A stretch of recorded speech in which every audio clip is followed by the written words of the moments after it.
Good afternoon mga guys.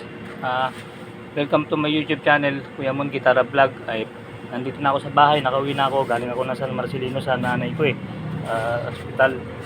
Ayan, may awa ang Diyos. Meron na akong kapalitang bantay. Ayun, yung ito, tama-tama pagdating ko. Yung inabot sa akin na pera ng mama ko, ito saktong-sakto, wala na kami soft drinks. Bibili naman ako ng soft drinks. Ayan guys, so tingnan nyo. Yan lang Ayan, bibili na, nag-aayos na ako. Ayan po, sasakay ko rin sa tricycle ko. Bibili naman ako ng soft drinks. Dito naman ako mag-ano sa tindahan namin. Tapos mamayang gabi sa church naman.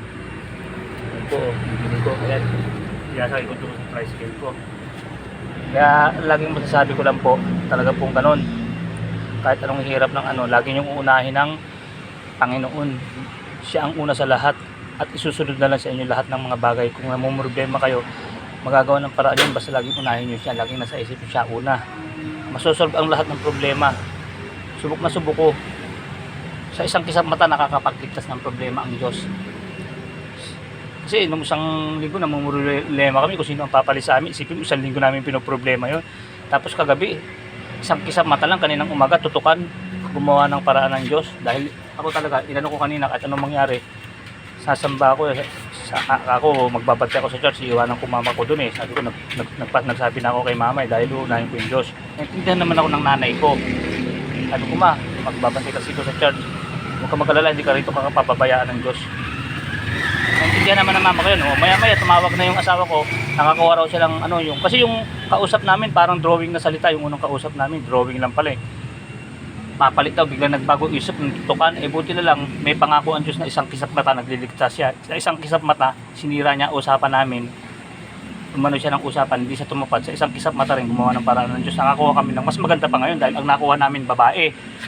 Yun dahil yun mas gusto ng mama ko, babae, kaysa yung unang kausap namin lalaki. Kaya good luck sa'yo na okay lang yun, at least nakakuha kami ng kapalit mo na babae. Ganun nangyari.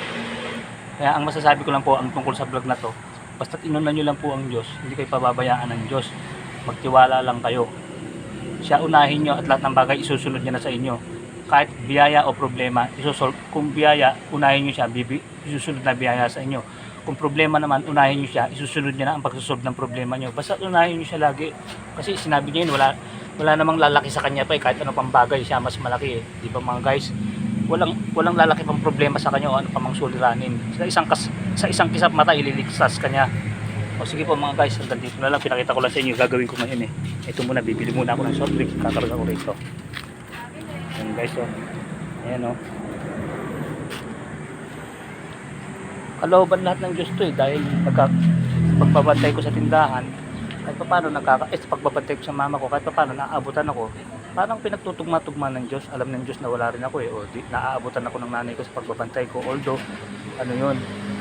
kung maano ng ibang tao, parang pangit, binabayaran ka sa pagbabantay mo sa nanay mo. Pero hindi, parang yung kalooban ng Diyos yun na para may taong tulungan mo, tapos tulungan ka rin ng tao, tinulungan ako sa financial ng kuya ko tsaka ng nanay ko, di ba? Parang ganun lang yun.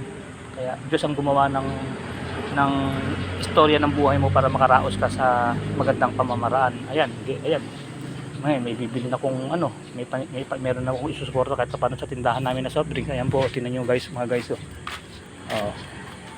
Basta't unahin nyo lang po siya. Ayan po ang tricycle ko. Bibili naman ako ng soft drinks.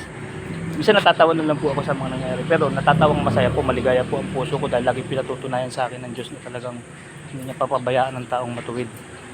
Maraming kaya ang laging bukang bibig ko po sa vlog ko. Keep safe, keep healthy, always trust God. Maraming salamat sa Diyos. Sige po mga guys, hanggang dito lang po. Thank you very much po. Thank you for watching. Bye bye.